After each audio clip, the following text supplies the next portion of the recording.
E você que está chegando agora de férias, começamos uma série de mensagens intitulada O Pai está à sua procura, adore-o. Então você é convidado a adorar a Deus, porque Deus está à procura de adoradores que o adorem em espírito e em verdade. E eu queria dizer que se você não participou, assista no YouTube. Algumas mensagens já foram pregadas. Primeira mensagem: o Pai está à procura de adoradores. O Divino chama você para adorá-lo, fundamentado na verdade. A segunda mensagem que falamos sobre esse tema foi aquela que tem a ver com o coração do adorador. E nós vimos que o coração do adorador encontra satisfação em Deus e responde com uma vida de adoração verdadeira e genuína. O adorador tem um coração que se satisfaz em Deus. Se o seu coração se satisfaz em outra coisa que não seja Deus, Deus está à procura de você e do seu coração. Hoje nós queremos falar sobre adoração, a arte de viver no ritmo do céu. A arte de viver no ritmo do céu. E o texto que vamos ler, Colossenses capítulo 3, versículos 16 e 17, diz assim: que a mensagem a respeito de Cristo em toda a sua riqueza preencha a vida de vocês. Essa mensagem de Cristo precisa preencher a vida, não é o domingo, não é de manhã, não é à noite. A mensagem de Cristo preencha a vida de vocês. Ensinem e aconselhem uns aos outros com toda a sabedoria. Cantem a Deus salmos, hinos e cânticos espirituais com um coração agradecido. E tudo o que fizerem ou disserem, façam em nome do Senhor Jesus, dando graças a Deus, o Pai, por meio dele. Esse texto é um texto maravilhoso. E ao pensar na nossa série, ao pensar nesse texto, nos veio exatamente essa definição de adoração, que é a arte de viver no ritmo do céu. E eu preciso, de alguma forma, apresentar o tema e entender o tema, porque entendendo o tema, a palavra ritmo conecta naturalmente com o aspecto musical da adoração. Adoração não é só música, mas dificilmente nós adoramos a Deus sem o aspecto musical. A música está intimamente ligada. Então, a arte de viver no ritmo do céu, essa ideia do ritmo nos conecta de maneira natural com esse aspecto musical. A arte sugere algo que requer prática, que requer desenvolvimento, que requer beleza. A arte alinha-se com a ideia da excelência. Quando você vê um instrumento bem tocado, esse instrumento bem tocado é uma exposição de horas de treinamento, de dedicação, de esforço, de ensaio.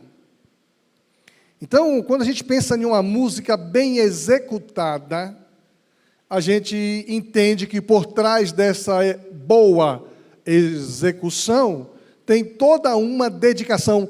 Por isso que é algo que tem a ver com a arte. Eu, por exemplo, essa semana alguém se surpreendeu quando soube que eu toco violão. Não acreditou que eu toco violão. Eu disse, se eu não fosse tímido, eu tocaria violão aqui na frente. Como eu sou tímido, eu não consigo encarar vocês com violão. Mas qualquer dia desse, vocês vão me ver tocando violão, vou ficar de costa para vocês, e vocês vão me ver tocando violão. E alguém ficou assim, mas o senhor toca violão? Eu falei, toco violão, sim. Eu toco aquela música maravilhosa, Os Galhos Secos de uma Árvore Qualquer, calmo, sereno, tranquilo. Essas músicas todas da minha juventude, adolescência, eu tocava direto, mas eu parei de exercitar, parei de estudar, parei de me dedicar, e como é uma arte, ela precisa ser desenvolvida e mantida. Dentro do tema, a arte de viver no ritmo do céu, a expressão viver, o verbo viver, enfatiza que não é apenas sobre momentos de culto, mas sobre um estilo de vida. É bom estarmos aqui no domingo pela manhã, e nós estamos felizes com a sua presença aqui, no domingo à noite, mas vai além dos momentos de culto. E eu preciso entender que viver é viver constantemente. Eu não respiro só quando estou na igreja. Eu respiro em todo momento, em todo lugar. E a ideia de céu traz a dimensão transcendental, que na verdade é o propósito último da adoração. Nossa adoração invade o céu, entra no céu. Nossa adoração entra no lugar mais restrito do céu, alcança o lugar mais restrito do céu, que é o coração de Deus, o coração do Pai. E o Pai está à procura de adoradores que o adorem em espírito e em verdade. Então, como transformar cada momento de nossa vida em uma expressão de louvor? Você precisa aprender a transformar cada momento do seu viver em uma expressão de louvor a Deus. Deus se agrada de você em todos os momentos. Um dia eu precisei fazer um gabinete para um casal recém-casado. Crente, recém-casado, e veio o casal falar comigo porque o irmão lá disse que na hora que eles estavam na intimidade, ele queria botar os hinos da igreja para viver a intimidade marital ou conjugal. E a mulher achava que isso era pecado. E ele dizia, mas pastor, isso engrandece a Deus, é tão maravilhoso, eu queria estar louvando a Deus naquela hora. Eu falei, dá um glória a Deus. Exalte ao Senhor. Mas essa é a ideia, que o nosso viver precisa ser de adoração nos momentos mais complicados que aparentemente possam parecer. Como é que a gente transforma isso? Você já percebeu que até o seu coração tem um ritmo? Você entende que ele não sai do ritmo. Quem tem um coração que sai do ritmo produz algumas dificuldades. Esse ritmo do coração, ele precisa estar sincronizado. E você já imaginou que o ritmo do seu coração está sincronizado com uma vida de adoração? E tem tudo a ver com aquele que deu a vida, que deu o ar que a gente respira, que nos deu os órgãos vitais. Acho que o maestro pode nos ensinar muita coisa. O maestro pode nos ensinar sobre viver uma vida que agrada a Deus. Nós temos uma orquestra composta dos mais diferenciados instrumentos, sopro, metais, cordas, percussão. E quando se tem um vocal alinhado com isso, e você olha para um indivíduo com aquela batuta regendo aqui, me parece que não faz muito sentido o que ele está fazendo. E ele faz um negócio aqui, outro negócio ali, a gente não entende, parece que está fora do que a gente está ouvindo, mas cada instrumentista sabe a hora de entrar, de fazer, de segurar, porque existe alguém movendo, coordenando, direcionando o resultado final de uma audição de orquestra é algo maravilhoso. Por que que alguns dos maiores gênios da história, como Bach e Handel, dedicaram suas obras a Deus? Somente a glória seja dada a Deus. Grandes gênios da música erudita. Então, como é que você pode transformar cada momento em uma expressão de louvor a Deus? Primeiro, coloque a palavra de Cristo no centro da sua adoração. Não existe adoração sem palavra de Cristo Jesus. Que a mensagem a respeito de Cristo, a verdadeira adoração começa com a palavra habitando ricamente em nós. Esta não é uma habitação superficial ou ocasional, mas um mergulho profundo nas Escrituras, na Bíblia, que transforma. A palavra de Deus transforma a nossa maneira de pensar, transforma a nossa maneira de sentir. Quando nós temos encontros verdadeiros e profundos com a palavra de Deus, nós começamos a adorar a Deus, porque a ação da palavra de Deus em nós produz um viver diferenciado. Paulo, escrevendo a Timóteo, ele afirma que toda a Escritura, ela é divinamente inspirada. E se você tem encontros verdadeiros com a palavra de Deus, você tem a presença divina em você. Quando você lê um salmo, quando você recita um salmo, quando você menciona um pedaço da palavra de Deus, Deus está presente ali, e isso se constitui uma vida de adoração.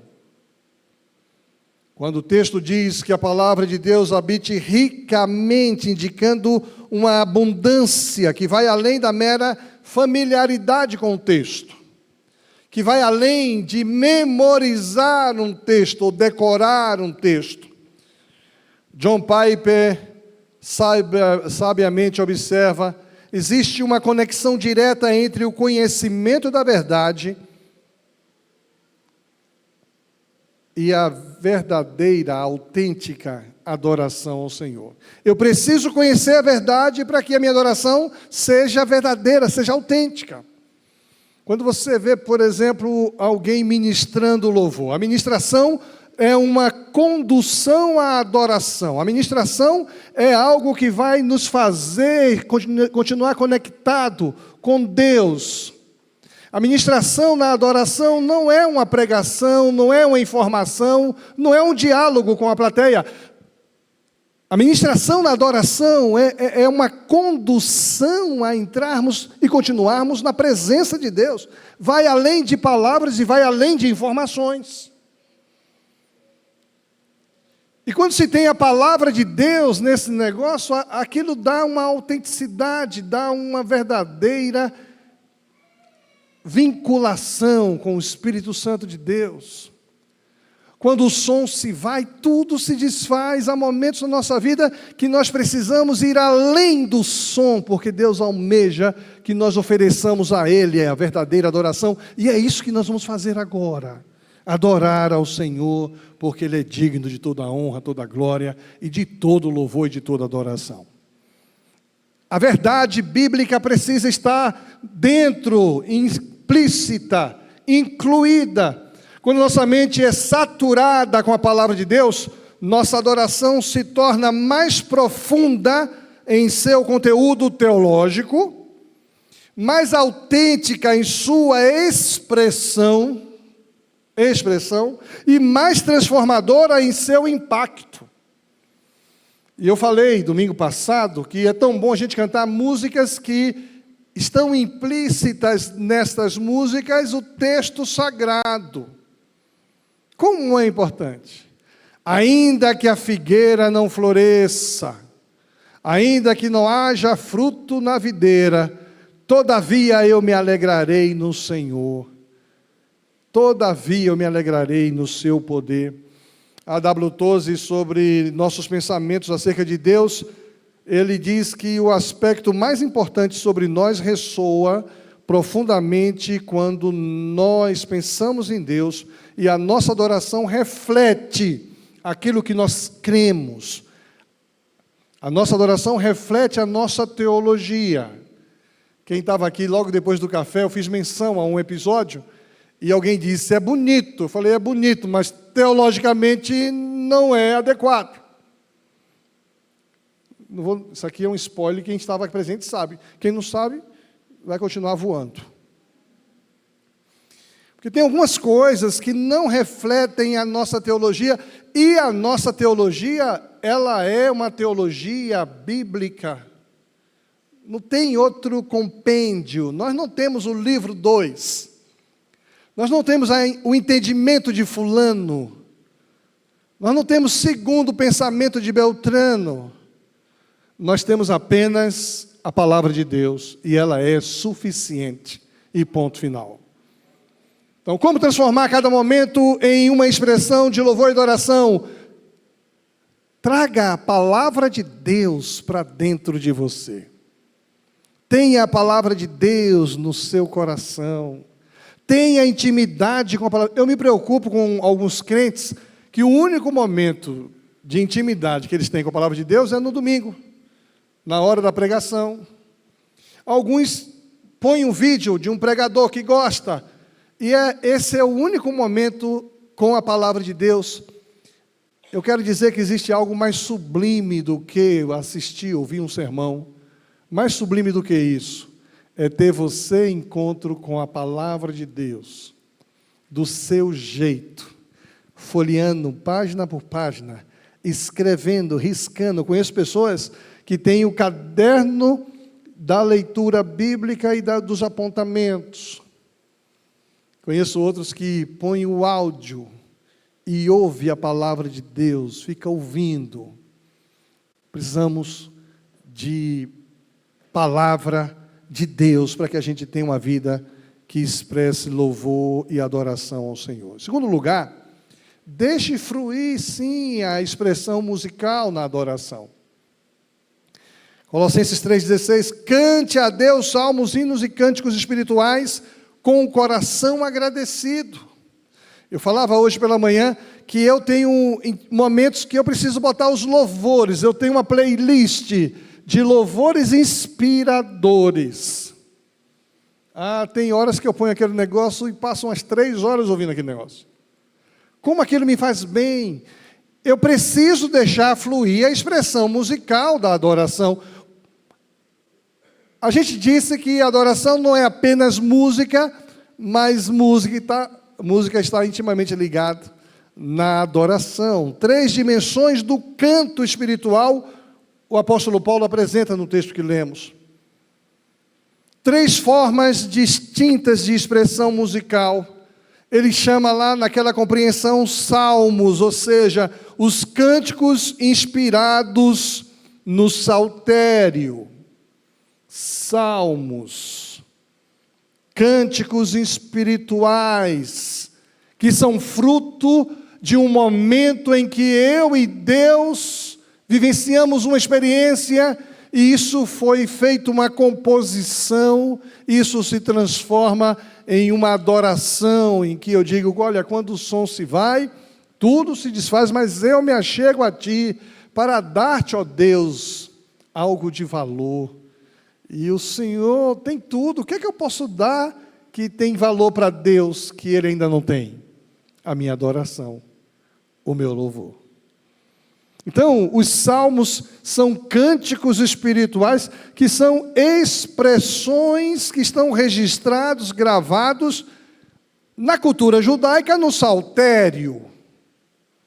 Mas o texto diz hinos, composições focadas em louvar a Deus. O pastor Antônio tem o cantor cristão. Levanta aí, pastor cristão. Pastor cristão não. Pastor Antônio, o cantor cristão. Olha ali. Eu ando com isso aqui. O cantor cristão. Aí, são composições focadas em louvar a Deus. Estão ali, composições antigas. São mais de 500 hinos. E a história dos hinos, eu me lembro que a Joama ministrou aqui domingo passado, ela falou exatamente sobre a história desse hino. O que a história desse hino nos traz? Hinos espirituais, hinos que estão gravados. Conversei com alguém essa semana e que está chegando para a nossa igreja. Se vocês aqui cantam a harpa, eu falei, sim, a nossa harpa aqui é o cantor cristão. Nós temos esse compêndio. Nós cantamos o hino do cantor cristão hoje aqui, não, né? Cantamos? Qual foi? O número 15. Como é que é? A Deus demos glória. A Deus demos glória com grande... Seu Filho bendito por nós todos deu. São hinos que estão gravados ali. E olha, esses hinários, o cantor cristão nunca vai morrer. Podemos ter músicas com um ritmo mais adequado, com uma linguagem mais contemporânea, que correspondam mais à sensibilidade do momento, mas esses hinos têm suas riquezas e o autor sagrado diz que essa é uma outra dimensão. E, por fim, ele faz uma citação dos cânticos espirituais, expressões espontâneas de adoração. Quais são as expressões espontâneas? É aquela que você faz quando está dirigindo, quando está andando, quando está correndo, quando está lavando o prato, quando está, sei lá, que você espontaneamente começa a louvar a Deus. E às vezes você começa a compor uma música inédita. Você inventou essa música, né? Eu tenho 2 composições de minha autoria, né? 2. Tem uma que é maravilhosa, mas eu deixei de cantá-la porque o início dela é um plágio musical. Aí faltou originalidade, então, mas a letra, maravilhosa. Vou tentar voltar a tocar, quem sabe até o final dessa série eu consiga fazer uma audição aqui, ou pelo menos trancada ali dentro do gabinete. Mas a gente expressa a Deus nossa adoração, nosso louvor de maneira espontânea.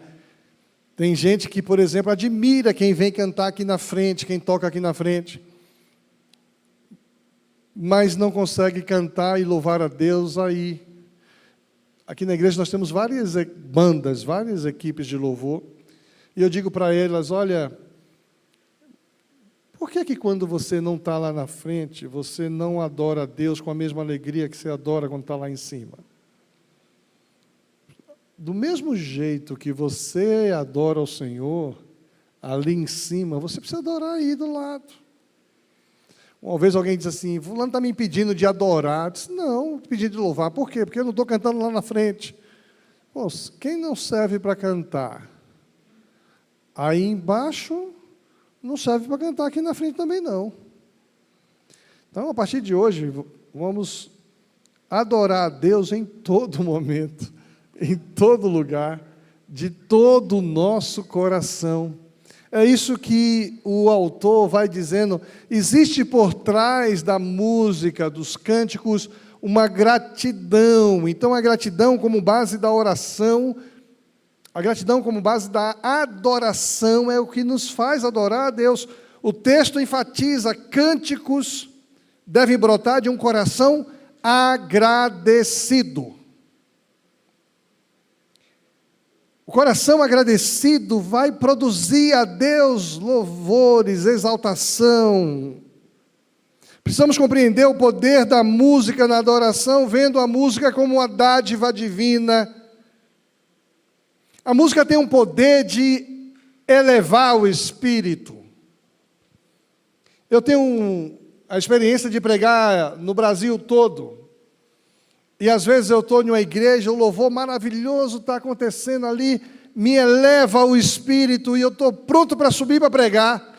Aí quem está dirigindo fala uma coisa que não tem nada a ver com aquela música que eu acabei de cantar. Aquilo me complica. Mexe comigo, mas mexe comigo, você não faz ideia. Em algumas igrejas tem um momento de louvor e adoração, aí termina, o pastor vai dar um bocado de aviso. vai dar um bocado de comunicado à igreja. Aquilo me arrebenta. Se fosse na minha igreja assim, irmãos, vamos cantar de novo essa música?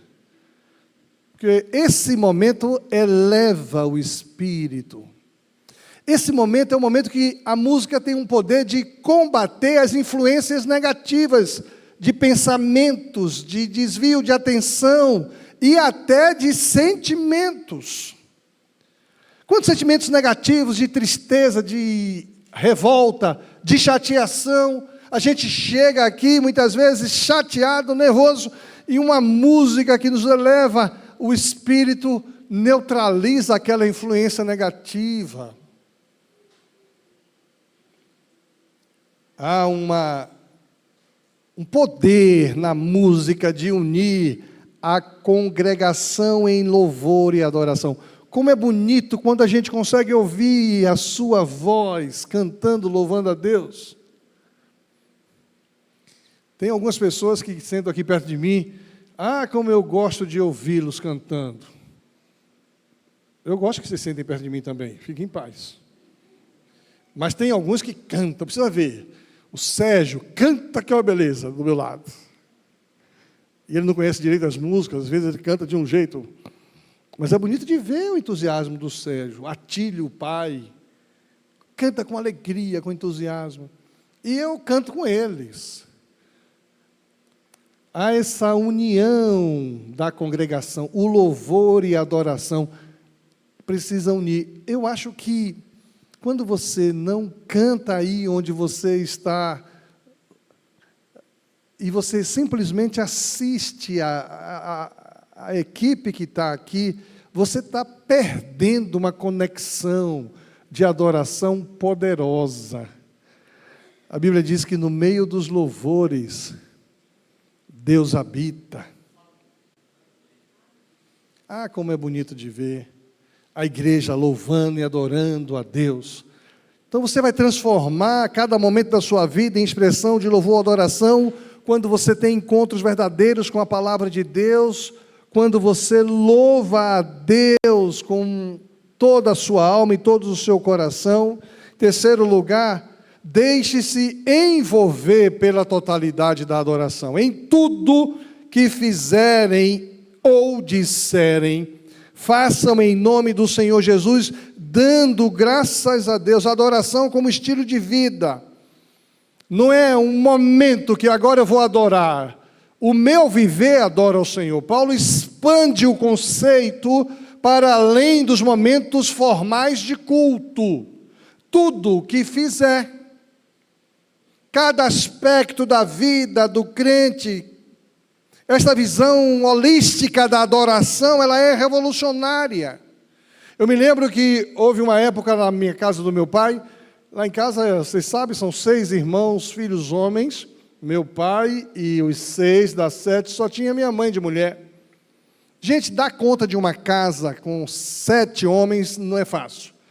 Se você que tem 3 já sabe como é que é, imagine com 7.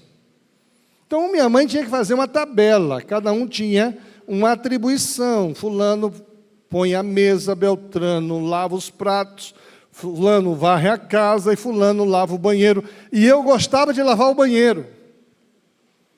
Primeiro porque lavava o banheiro só uma vez por semana. Então, o resto da semana eu... Mas no sábado de manhã, acordava cedo, pegava um rádio Motorola amarelo, sintonizava na rádio gospel.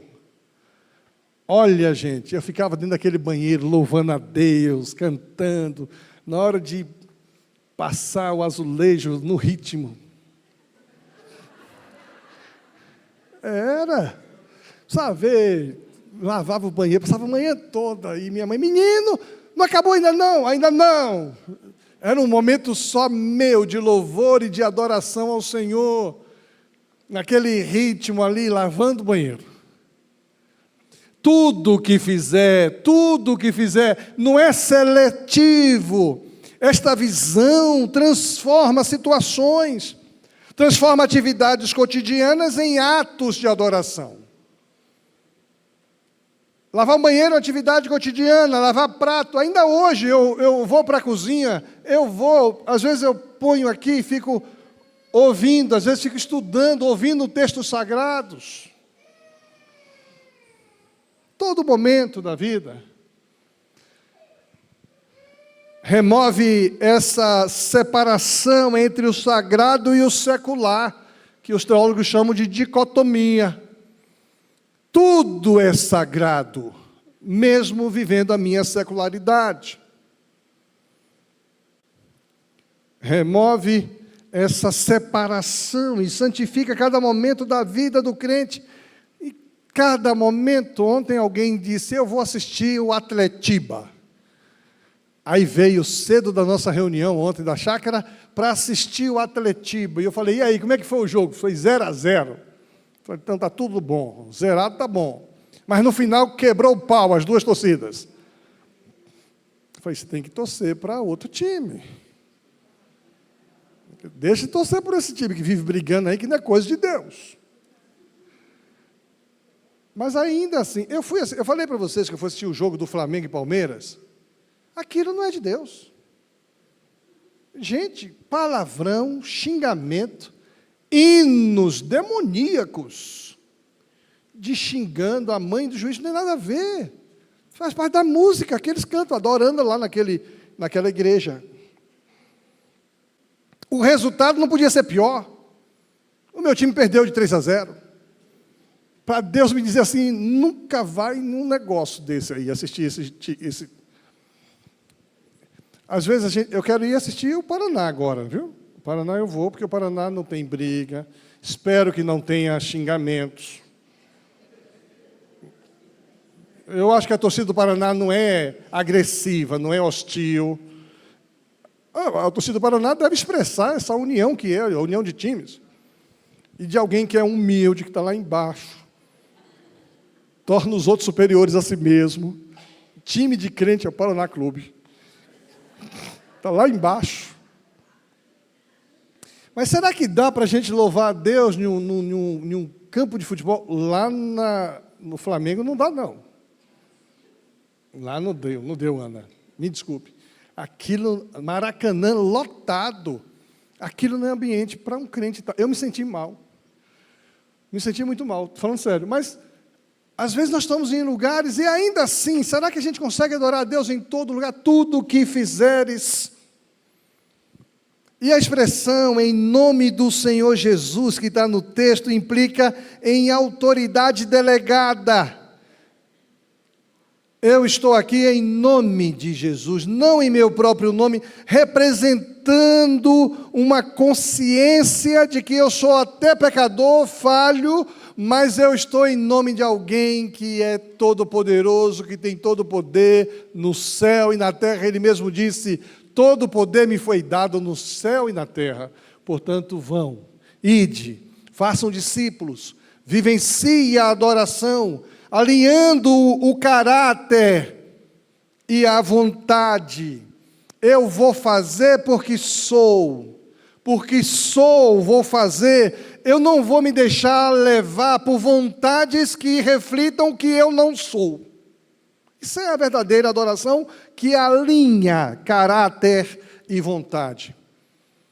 Em quarto lugar, para transformar cada momento de sua vida em uma expressão de louvor, tente trabalhar pela excelência na adoração. Não faça de qualquer jeito.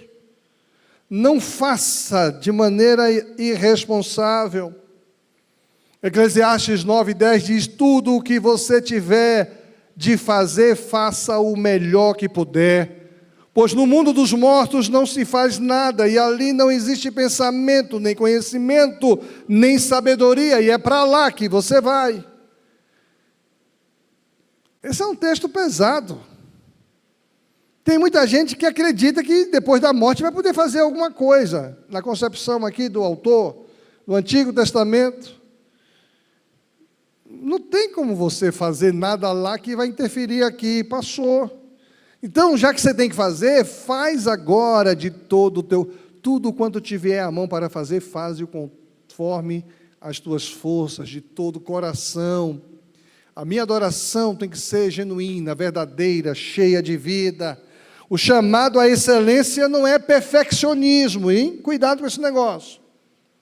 Porque tem gente que é perfeccionista. O perfeccionista é terrível, gente. O perfeccionista é problemático. Consigo mesmo e com os outros. Se a coisa não foi perfeita, não serve. E às vezes, quanta coisa imperfeita é bênção na vida de tanta gente. É o seu melhor, é a sua dedicação, faça o seu melhor, dá o teu melhor.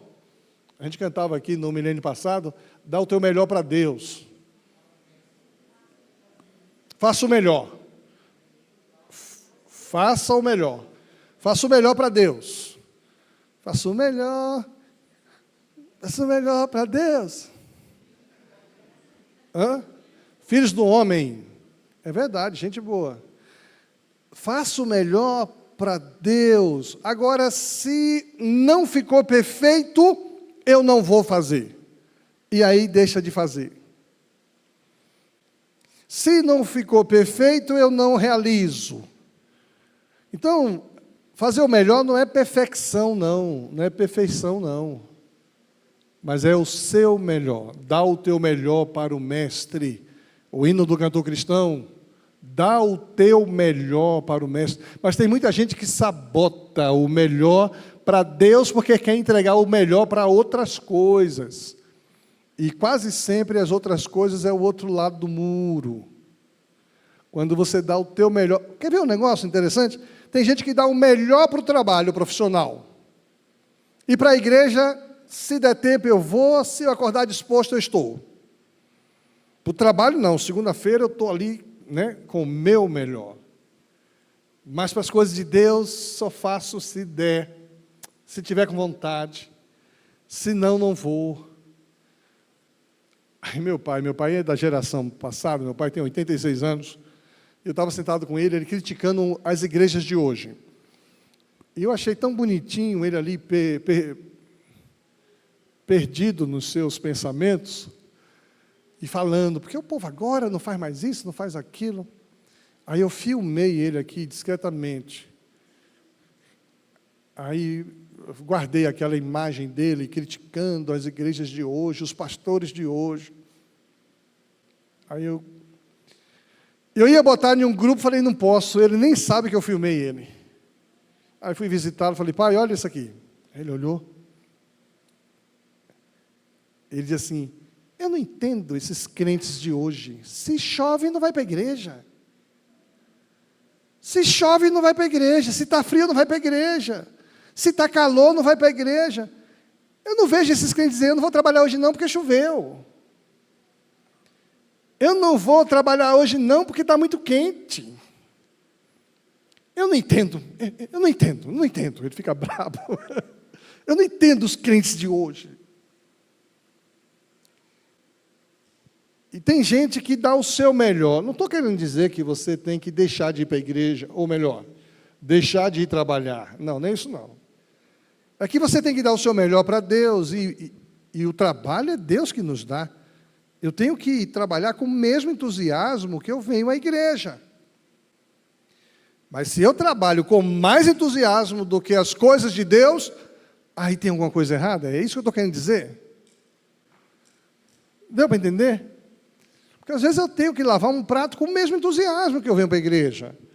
Lavar um banheiro, varrer uma casa, cortar uma grama, bater aquele cartão, ficar fazendo aquele trabalho rotineiro lá, controlando o botão de máquina, de empresa, com a mesma alegria e o mesmo entusiasmo que eu faço as coisas para o Senhor. Conheço gente que já tem uma coisa inversa, tem gente que não entende que o seu trabalho é uma expressão de adoração a Deus.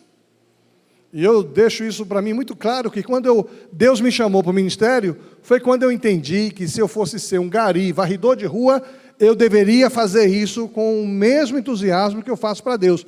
Deus precisava ser glorificado com a minha ação de varrer rua, com a minha ação de limpar banheiro, a minha ação de fazer um projeto arquitetônico, minha ação de apertar um parafuso, minha ação de atender um cliente na loja. Olha, gente, vocês iriam revolucionar o ambiente de trabalho de vocês se vocês tratassem aquele lugar como um culto a Deus. Seu chefe diz assim: pô, esse cara é empolgado, dedicado, amável. Deus está sendo glorificado com o que você faz. Então veja, quando você se dedica às coisas seculares com paixão, com entusiasmo, e negligencia as coisas de Deus, você não é um adorador ainda e Deus está à procura de você. Deus quer te encontrar.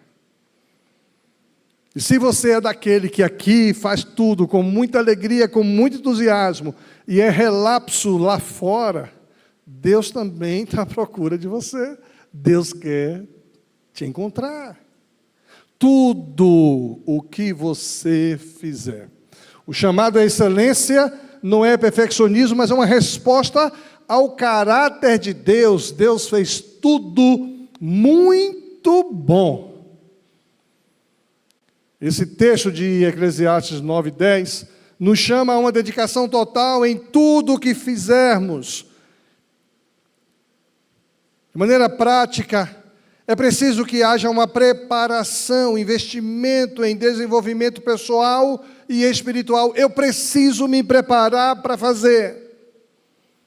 A lição que eu dei hoje de manhã, eu me preparei. Essa palavra aqui, eu me preparei. É tão ruim quando você vai em um ambiente de culto e vê que o indivíduo não se preparou. O cara vai tocar aqui e vê que ele não se preparou. Vai cantar, não se preparou. É preciso investimento pessoal e espiritual na preparação de uma vida de adoração. Em segundo lugar, é preciso que haja intencionalidade, algo planejado, uma postura adequada. Não dá para você estar em um ambiente de adoração com uma postura inadequada. Não é hora para isso, não é hora para falar determinadas coisas. De vez em quando eu preciso ser lembrado disso. Determinadas expressões faciais, eu amei quando alguém falou assim: pastor, eu estou gostando muito disso aí, mas evita fazer aquilo. Eu falei: ela tem razão. Uma expressão facial que eu não estou me vendo, mas aí eu faço de maneira natural, crio um susto na pessoa. É preciso que haja intencionalidade, propositalidade no que nós vamos fazer, autenticidade, verdade interior. A expressão exterior reflete o que vive lá dentro. Mas tem gente que a expressão exterior é uma encenação. E o povo percebe quando não é original. Eu tenho uma bronca com teóricos. Não gosto de teóricos. E vocês podem observar aqui nessa igreja, nunca pregou um pastor teórico, já pregou uma vez só. Eu trouxe um teórico para pregar aqui, porque ele ia desenvolver sobre um assunto. Mas tem que ser alguém que vive o que prega. Tem que ser alguém que faz pastoreio de igreja.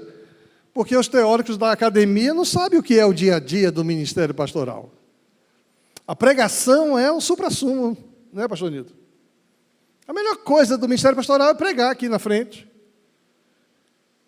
Agora, o dia a dia, ontem eu chego no hospital para dar um abraço a um pai enlutado, porque o seu bebê de 5 meses morreu, e recebo outro pai que está saindo feliz da vida, porque o filhinho dele vai receber alta amanhã de manhã, no mesmo hospital.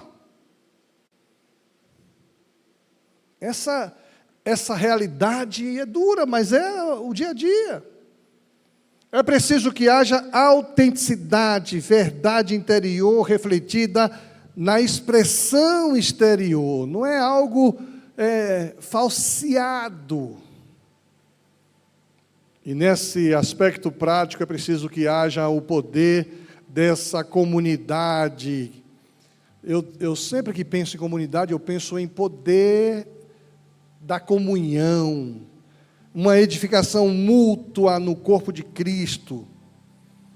Aqui a gente se complementa, aqui a gente aperfeiçoa o outro e é aperfeiçoado pelo outro. Eu queria convidar a banda que viesse para cá, porque a adoração como resposta é aquilo que Deus espera de nós. A verdadeira adoração, como vemos em Romanos capítulo 12, versículo 1, é uma resposta total do ser vivo a Deus. E ele responde de maneira racional, engajada. A minha mente está presente nesse negócio, não é só a emoção. E o pessoal que vem da modernidade, que era tudo racionalizado, racionalidade pura, não entende às vezes o emocional que essa turma pós-moderna hoje precisa ter. Mas a adoração como resposta total envolve sim a minha mente, mas envolve também meu coração, meus sentimentos, minhas emoções. Eu preciso saber por que estou adorando a Deus, mas eu preciso também estar de corpo e alma nesse negócio, e eu preciso querer. Se eu não quiser, eu não abro minha boca. Se eu não quiser, eu não vivencio aquele momento. A volitividade, essa mobilização da minha vontade. Eu quero louvar a Deus. Eu escolho te louvar. Eu gosto dessa música. Pena que eu esqueci dela, só estou lembrando agora. Eu escolho te louvar. Louvar a Deus é uma escolha, adorar a Deus é uma escolha. Com tudo o que sou. Quando minha razão, minhas emoções e minha vontade estão canalizadas, o meu comportamento vem junto. Eu não vou agir de maneira desconecta desse negócio. Minhas ações vão corresponder a isso. Como Carson sabiamente observa, a adoração genuína brota de um coração alinhado com o caráter de Deus. E este alinhamento não é automático, mas o resultado de uma vida imersa na palavra de Deus, expressada em louvor, expressada em vida para a glória de Deus. Eu queria desafiar a sua imaginação para duas imagens aqui. A primeira, a imagem de uma orquestra, a orquestra da adoração. Como é que é a orquestra da adoração? A adoração, como uma orquestra sinfônica, ela precisa ser harmoniosa. A palavra de Deus é o maestro. A palavra de Deus é quem guia cada instrumento. Os instrumentos são os aspectos de nossa vida, com precisão, com propósito.